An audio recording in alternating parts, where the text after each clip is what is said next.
सुप्रभात बच्चों, कैसे हो आप सब। आज मैं आपको पढ़ाने जा रही हूँ फुलवारी का सेकंड चैप्टर, जिसका नाम है बुद्धि का कमाल। ये एक कहानी है बुद्धि का कमाल कि कैसे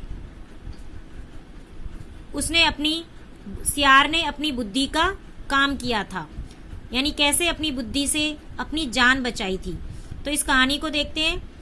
एक शेर जंगल में घूम रहा था।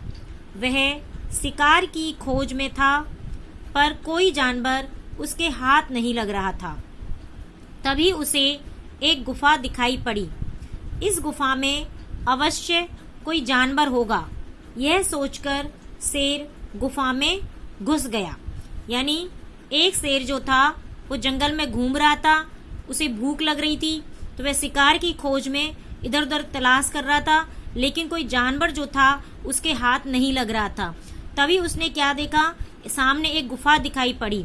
तो उसने सोचा कि इस गुफा में कोई जानवर होगा, यह सोच करके शेर जो है गुफा के अंदर घुस गया, लेकिन गुफा में कोई नहीं था।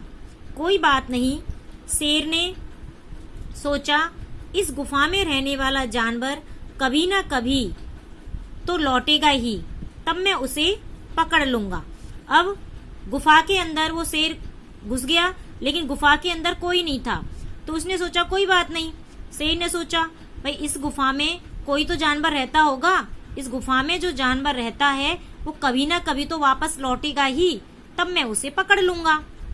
शेर जो था वो गुफा में छिपकर बैठ गया और जानवर की प्रतीक्षा करने लगा। अब शेर को लगा वो अंदर गुफा में घुस गया और छिपकर के बैठ गया कि इस गुफा में जो जानवर रहता है वो कभी ना कभी तो लौटेगा ही।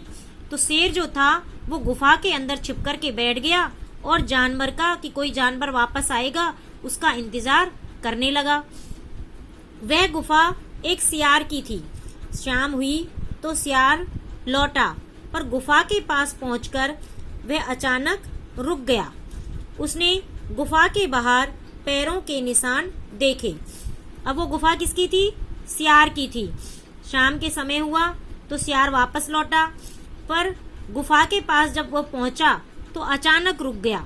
उसने क्या देखा कि गुफा के बाहर पैरों के निशान है।